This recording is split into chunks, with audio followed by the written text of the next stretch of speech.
Hey there, horror fans, and welcome to episode 97 of Funny Book Splatter, a horror comics podcast brought to you by HorrorDNA.com. I am your host, James Ferguson. This week's guest is Jordan Thomas, the writer of Frank at Home on the Farm.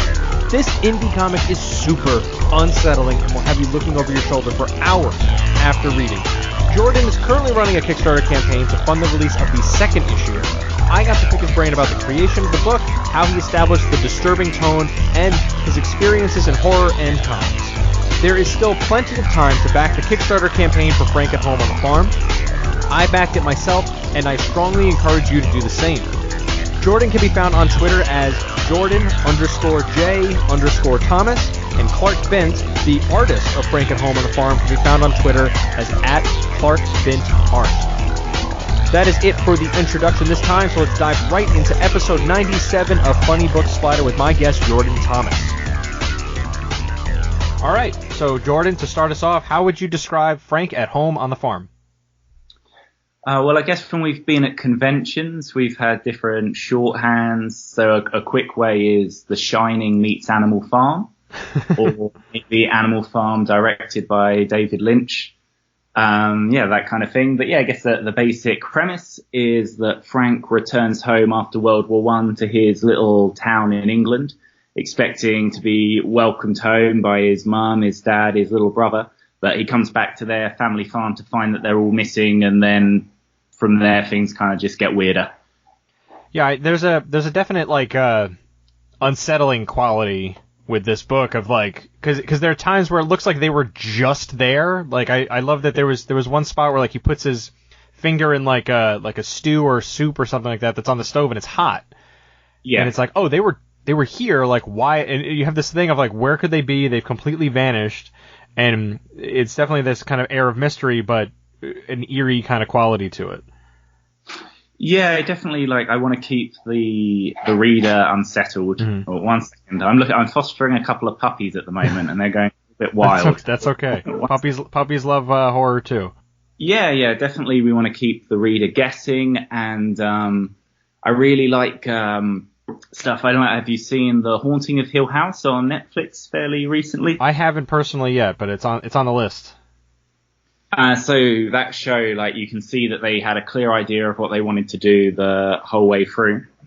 And so they set it up, from the first episode, there's stuff when you look back on it once you get to the end, which is clearly very important. And that's the same kind of thing that I wanted to do with Frank, really, is I have all the story laid out and then kind of put breadcrumbs throughout for the reader to look for, but hopefully make sense by the end. Oh, that's good. So that way it lends itself to multiple readings then, because you're able to kind of dig into it a little bit more and look at things that you might have missed along the way. Yeah, definitely. There should be moments where you're questioning things and thinking, oh, that doesn't make any sense, and moments like that then, once you've got the whole story, that it all hopefully clicks into place. Cool. How long is the series planned for? It's 4 issues. Okay, so you're halfway through with the current Kickstarter, with the second issue. I mean, I've seen the first, and you definitely hit the ground running with this. You waste no time of just that. Really, this complete and total feeling of loneliness, that just there is no one here, but yet there might be someone looking at you, and that kind of looking over your shoulder idea is pretty creepy. It's hard to capture. I think we take for granted things like movies where you could show someone out in the field or something like that and having eerie music and have them looking around and stuff, but it's not as easy to translate into other mediums. But you guys definitely accomplished it in terms of the look and feel of it. Oh, thank you. That's really nice. We worked really hard on that. I've got the artist, Clark Bent, who worked with me really closely on the book. We work really hard to lay out the pages and try and capture that atmosphere. I think one of the minor worries, I guess, doing the first issue, putting it on Kickstarter when I don't have a big body of work behind me previously, is that I tried to keep it really sparse and let Clark's amazing art kind of do a lot of the heavy lifting. Mm-hmm. There's not a lot, like you said, there's not a lot of speech in those opening pages. But we worked really hard on how we could try and capture that isolation within the art, and Clark did an amazing job. How did you guys connect to get started on the project? So Clark worked with a friend of mine on another comic called Murder Most Mundane. Oh, I've heard of that. Yeah, a really cool book by Mad Robot Comics, and Clark did a great job. And also, like, that was his first proper comics work, and the thing that really drew me to him, besides the fact that he captured another quite unsettling English kind of small village setting, was that he was improving page by page. You could see as he went that he was getting better and better, and I think he's continued that on into our book.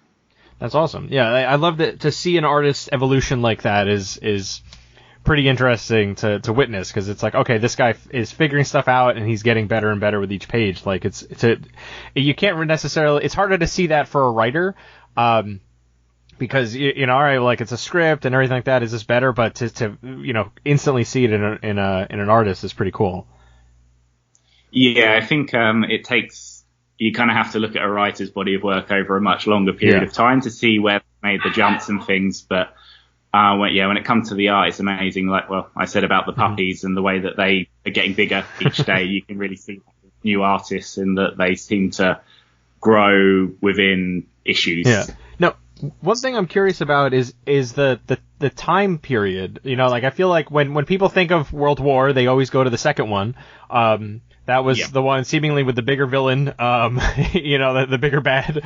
But why pick World War I, the Great War, if you will? I think that's because it was, obviously, the Second World War was devastating as well. But so the First World War, even that bit of time back in terms of technology and the devastation it caused to towns and whole families, where obviously a lot of the males will have been killed having gone to war. It really, I guess it kind of shook everything up, and people had to move around because of it, returning home, and towns wouldn't have, they were not the same after it, So in terms of the isolation, the wondering what's going on, and the how could some of this stuff be happening, I think that the confusion that was there after the First World War was a really interesting setting for that. Yeah, I think it definitely lends itself to that eerie kind of quality to it. So that's an interesting point. Like, I feel like that's the one that's overlooked, the World War One. But yeah, you're right. There was a lot going on there. It was called World War for a reason. There's a lot of devastation and maybe things that are still coming to light with a lot of that stuff. Yeah, definitely. I guess it's like you say, the Second World War has been easy to replicate in films, and you got Tarantino doing Inglourious Bastards or any number of other World War II films. But yeah, World War I was I guess even like a more kind of down and dirty war, and it was in the trenches. There was less technology to help the armies. So yeah, no, I thought it'd be interesting to go with that rather than World War II. Now, from an experience you've been, or at least to get it out there, you've been using Kickstarter. I'm always curious how creators fare with the platform, because it seems like comics are a little more successful than other mediums, other creative endeavors out there. So this is your second experience with Frank and Home on the Farm, but have you used Kickstarter before diving into this particular comic? So previously I wrote for an anthology called Cadavers World Gone to Hell, which was born out of the Cadavers series, again by Mad Robot Comics, written by Matt Hardy and drawn by Edward Bentley. And then Matt put together wanting to do an anthology with lots of different writers and artists, and I was one of the writers he asked, and I also I got quite involved with helping promote the project. So I had an idea going into this, and then Matt also gave me a lot of help on the first issue. And how was the go ahead. Expect. Sorry, so I had an idea. Okay, and how has the experience been? I feel like it can be. It's a marathon, not a sprint, as you're getting into this, because it's you're in it for like 30 days. You're still trucking along to get to a goal, so it's not something that's it's not a set it and forget it kind of setup.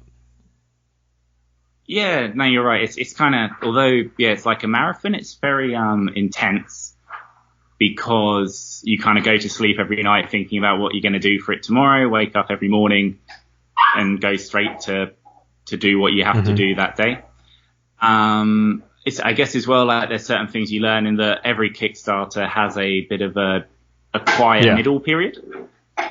And so you kind of like that can be a little bit demoralizing, but as long as you know that you're going to come out the other end, then it's a really good experience. You meet amazing people. There's a lot of support out there. I think that's part of why comics are particularly successful on Kickstarter, is because of the community that's kind of built up around it. Yeah, I think that there are people, myself included, that will kind of scroll through Kickstarter looking for new and interesting projects. I went through I had to tone down my Kickstarter backing for a little bit because I was just backing anything that looked interesting, and then I would forget to read stuff.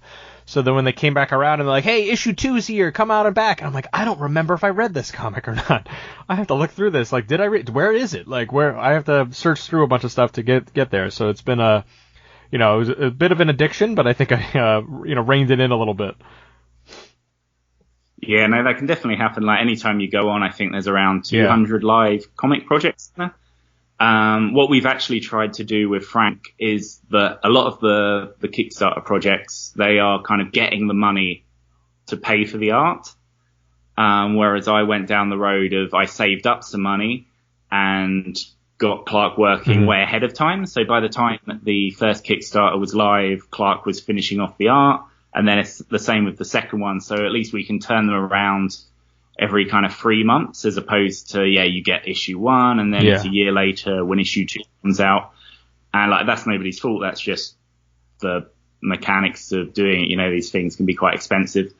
But luckily the way we've been able to work has meant that we can hopefully give you a bit more of the experience that you get buying stuff from the comic shop. Maybe not quite the X-Men, Jonathan Hickman every week. That's a little aggressive, but I'm sure he started working on that months ago. So.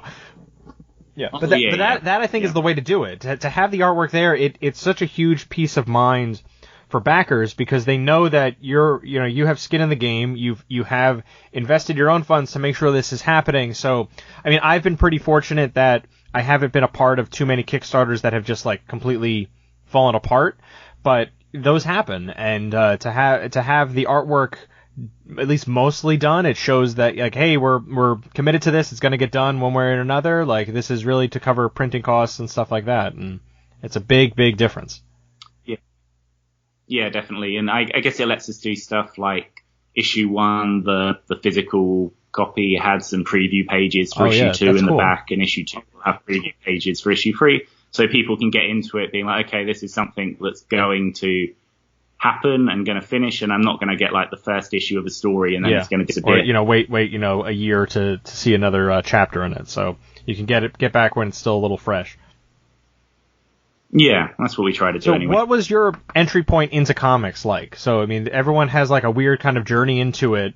How did you get into the medium? I mean, I loved when I was a kid. Do you know there's just these collecting cards, and they do all the heroes and stuff. I've got folders and folders of those in my mum's house, which I've no idea how she's the tolerance for not throwing them away.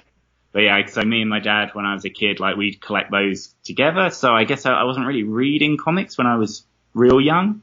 They were kind of, I guess I knew all of the characters. I could tell you about their powers, what they did. I mean, the X-Men and Spider-Man animated series and stuff like that.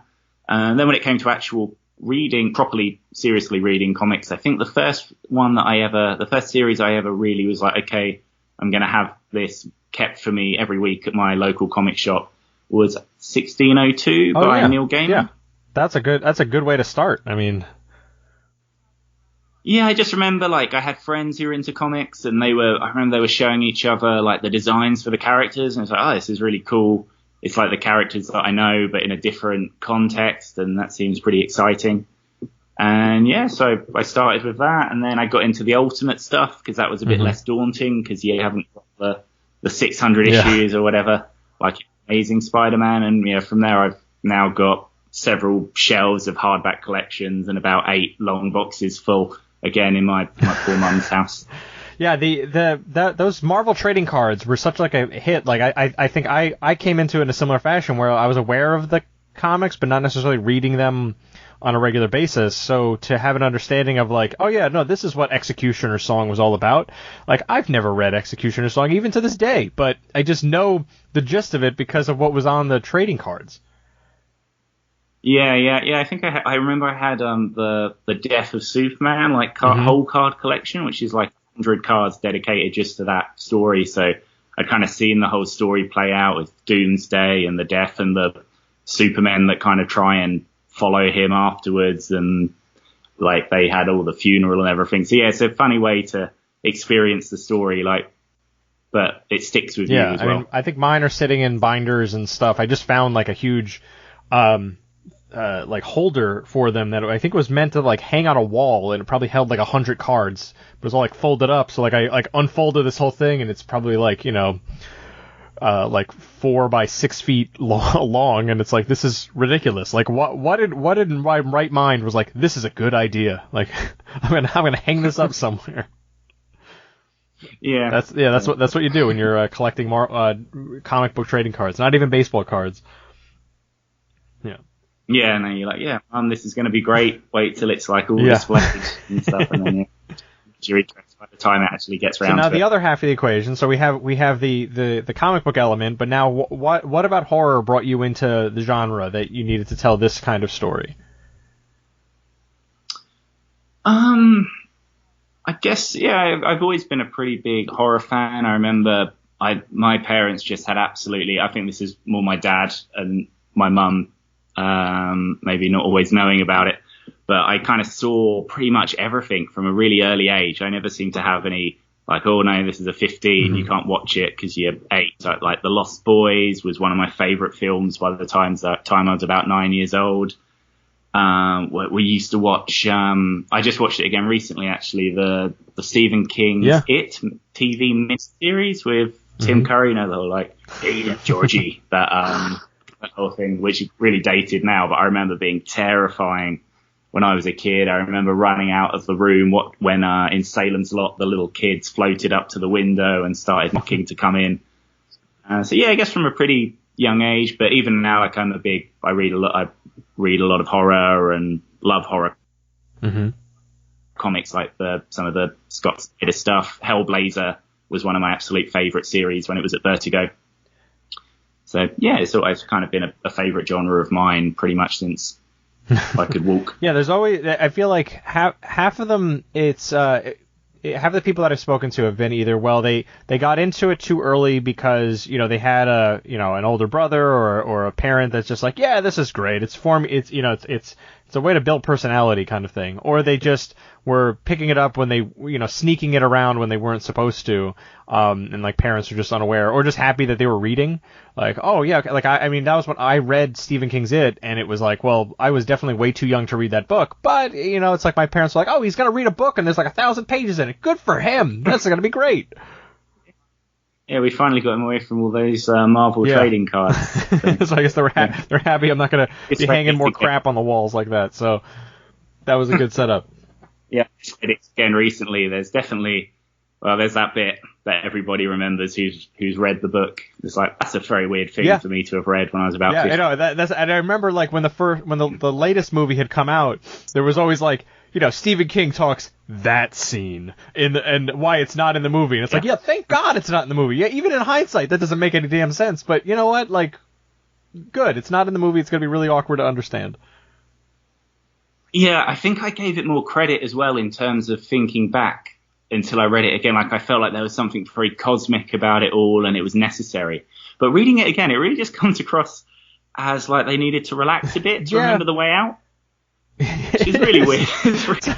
I wait for the director who's brave enough to put it in there. Yeah, no, I don't think that the world's ready for that necessarily. But it is kind of funny. Like, that's not how like memory works. It's either it's like, oh man, I don't remember how to get home.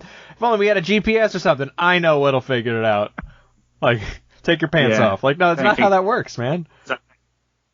I don't think it's a great chat up line for people. No, it's. But, you know, look, there are highs and lows. I mean, no one can deny the guy's career. So, I mean, you know, he's doing okay. But he was also taking a lot of drugs at that point. Yeah, so there's a good example. I remember my biggest disappointment with the miniseries was not that scene wasn't in there, but that the big climax of the film in the book felt like this weird like journey through the mind where like they're gonna fight this thing on like, you know, the astral plane or something, and then in the movie they just beat up a big spider. Like it felt a little like, all right. I mean, that works, I guess, but I was expecting just a little bit more excitement here. Yeah, it's pretty poor, the ending of I think even the director of the series has come out and been like, yeah, that didn't go very well. When the spider turned up, it wasn't even the type of spider we'd like asked for. I'm interested to see what they do in the new one because it's such a crazy ending anyway. Like, it's really cool, but there's all kinds of stuff going. Like, have they made a like 10,000 stone turtle or anything? There's all kinds of possibilities with it. So I mean the new one was pretty good, I think, and that definitely creepy and a lot of like unexpected twists and turns. Even knowing the story, it's still like cool to see it all play out like that. Yeah, they really nailed the kind of the childhood relationship part. Yeah, I think the kids worked really well together. I'm still having Tim Curry as my Pennywise. You're not alone. I'm sure that's that's definitely still out there because I mean I guess some people can make the same argument for Spider-Man with all the different Spider-Mans that have popped up over the past few years as well. But it's like, oh no, this is mine. Whatever one is kind of what introduced you to it could be the one that is stands out to you and is always important to you. It's like, oh, no one, that's not my Pennywise kind of conversation, I guess. Yeah, no, definitely. So is Stephen King someone else that had kind of like stood out to you over the years of like something else to get into? Yeah, I'm a big fan of his. I've read, I guess The Dark Tower is probably my favorite like series of books. If you kind of when you separate out all the big like trilogies and whatever a 7-book set is called. So that's one of my favorites. I love that. But yeah, generally I always find his stuff enjoyable and easy to read. Yeah, it's pretty like you can't argue with being able to put horror on the map the way that he did. Oh yeah, and some of the books are absolutely amazing. I mean, it's a great book, and The Shining, Pet Sematary is a great story. So yeah, now he's got a lot of great stuff. I like I recently read a book by Tanarive Jew. I don't know. I'm not familiar with that writer. Good. That was really great as well. So yeah, no, I like to kind of track down new writers to check out. I've been sticking primarily to comics, which gets me into trouble sometimes when my edit, I will make like some broad generalization in a review and it's like no one has ever done this before, and then he'll write back like, actually here's like 6 movies and 4 books that have done the same exact concept, like maybe change this line. I'm like, oh okay, well, thank you. Nobody's ever done this. Yeah, so hopefully I'm I have a very long backlog. I have to catch up with a lot of stuff, so I've grown to appreciate the genre over the past few years in writing for the site, because I'm like, okay, no, this is why it's such like an interesting fan base too, and I feel like horror fans are most interested, are the most open to trying new things and trying out new stuff, whether it's a new writer or new project, new idea or anything like that, than any other kind of fan, because they're a little more forgiving, it seems, too, about stuff like, oh yeah, all right, yeah, that looked weird, but so like, look, we're talking about that the It miniseries, like, yeah, the spider was kind of goofy and stuff, but that's still like holds, I have a soft spot in my heart for it, and that's what, like, I feel like most people do. It's like, yeah, okay, no, that's cool, I understand that was a budgetary thing and it is what it is, but I still really like this. Yeah, I definitely think that horror fans are pretty forgiving, just like excited to have it, because it's not always that represented an area in film, and obviously there's tons of it out there, but yeah, I think when you get something good, then they're willing to look over anything that's a little bit ropey and to enjoy it. Like, I don't know, you hear when you get the film reviewers who are massive horror fans, and they'll talk about these films from the 70s that they watched in some like empty cinema wherever they grew up, like they're the most amazing things, and you watch them and you're like, well, it's fun. But I think horror has a way to kind of stick with you from a kid, where you can remember it it has a special place if you watch stuff like I loved all the Nightmare on Elm Street films and things like that. And even though I'm sure the effects on those don't stand up quite the same way anymore, you're never going to kind of tell me those aren't fun films. Definitely. And it's there's a reason why that's still, someone like Freddy Krueger is still a pop culture icon. Yeah. So definitely. on that note, I guess, what has the response been like for Frank at Home on the Farm? Yeah, it's been really great, actually. That's one of the most amazing things about getting your first kind of books out there, and Kickstarter as well is a really nice platform where people tend to send you messages saying how much they enjoyed it. I've had a few theories from people who read the first issue trying to tell me, saying, I think this and this and this is going to happen. Don't tell me, but this is my idea, which is really exciting, as that's the kind of stuff that I would have done for stuff that I loved that I love reading. You're trying to theorize what's going to happen. And yeah, we've had a lot of positive reviews. I mean, obviously people go wild for Clark's art because it's kind of hard to deny. People don't seem to be too unhappy with my part either. Well, that's good. And one more question. The Clark, is he doing the colors for it as well? Yeah, Clark does everything. He's pencils, inks, and colors on this book. One-stop shop for everything. Yeah. I hopefully he's not regretting it. I think he seems to really enjoy. The thing that's amazing working with Clark, that's really special, is obviously this is actually a story that I came up with about 10 years ago, and have had around with me for that time. I've always really liked it. So to have a collaborator who's so invested in it, he loves talking about ideas, and I'll write up the scenes and send it over, and I'll get a message from him being how about, so there's a scene in the new one involving a wolf, and originally I think it's just a plank of wood that Frank uses to fight it, and he's like, how about we use a cricket bat?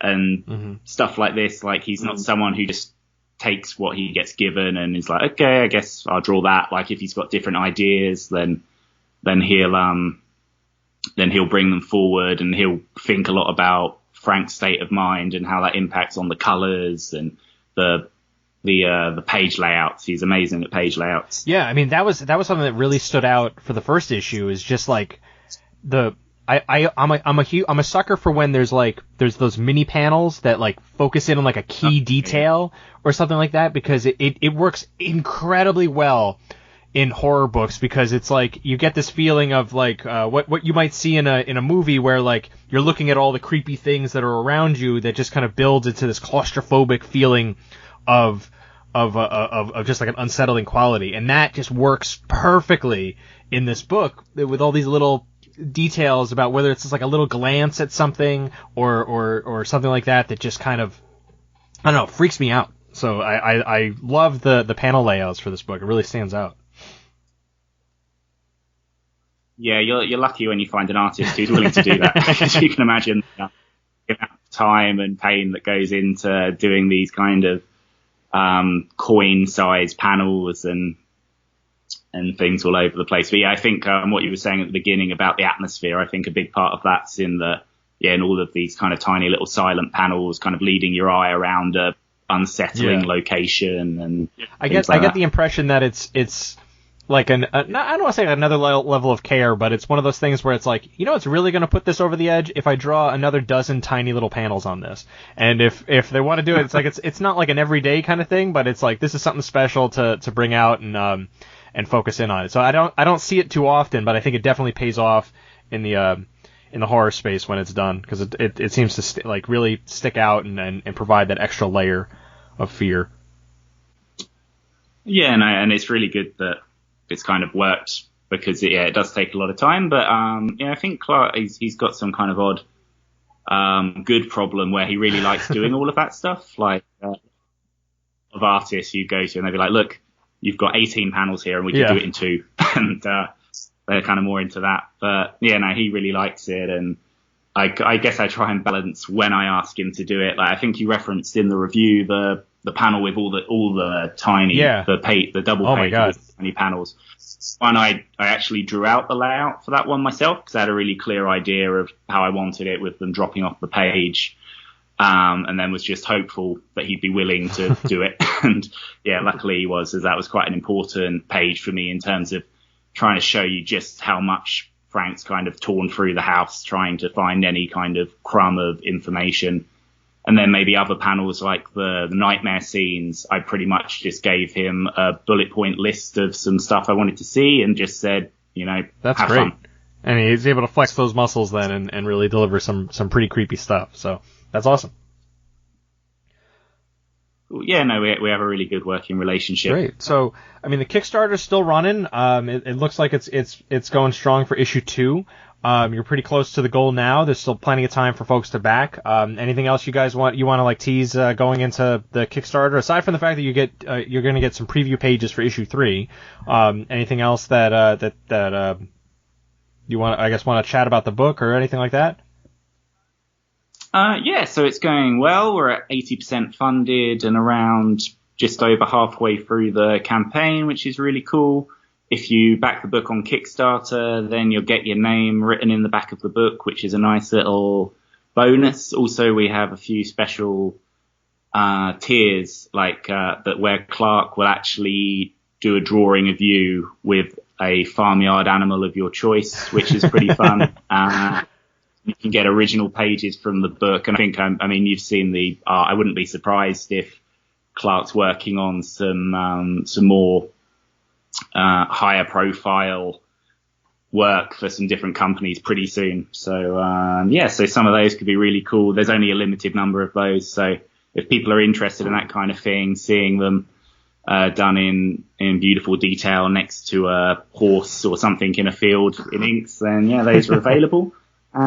Like I said, Clark's well away on issue 3 already, and things like issue 3 is when issue 1 you saw, I guess if you think of it like a roller coaster, issue 1's definitely like the slow ascent upwards towards top. And then once we hit issue 3, then that's when it really kind of drops off the edge of the cliff and goes crazy and a lot of the restraint that you enjoyed in issues 1 and 2, we're kind of done with that by the time we hit issue 3, and every page has something pretty amazing and crazy to see. That's a great way to tease a book, man. So there'll be links to the Kickstarter campaign in the show notes, but aside from that, Jordan, what are the best places to find you online? So I'm on Twitter at Jordan_J_Thomas. I'm on Instagram as ampersand1988, which is a reference to my favorite comic book series, which is Why the Last Man. That's the name of his monkey. So you can kind of check me out on there for anything. Clark also is Clark Bint on pretty much every social media. So if you want to see, he does a lot of really cool Spider-Man, Superman sketches and stuff as well, and in his kind of particular slightly Frank Quitely-esque style, so those are pretty fun for people to see. So I recommend tracking Clark down on Instagram and Twitter. We'll look it up. I just backed the project myself, so what I try to do with this show is put my money where my mouth is with this thing. So I don't invite everybody on to do a podcast. So definitely check it out, folks. It's worth it. There's still time to back the project at the time of this recording. So otherwise, that has been Funny Book Splatter. I've been James Ferguson with my guest Jordan Thomas. You've been listening to Funny Book Splatter, a horror comics podcast brought to you by HorrorDNA.com. We have been bringing you the best in horror since 2002. If you like the show, please help me out by leaving a positive review on Apple Podcasts. You can subscribe to the show via iTunes, Stitcher, or Google Play. I am always looking for new guests, so if you have a horror comic, I want to hear from you. I don't care if you're a seasoned pro or a first-timer. You can find me on Twitter as @JamesFerguson or via email at james@horrordna.com. In addition to comics, we cover movies, TV shows, books, and video games. We've got news, reviews, guest features, interviews, unboxing videos, and so much more. Check us out at HorrorDNA.com and @HorrorDNA on Twitter.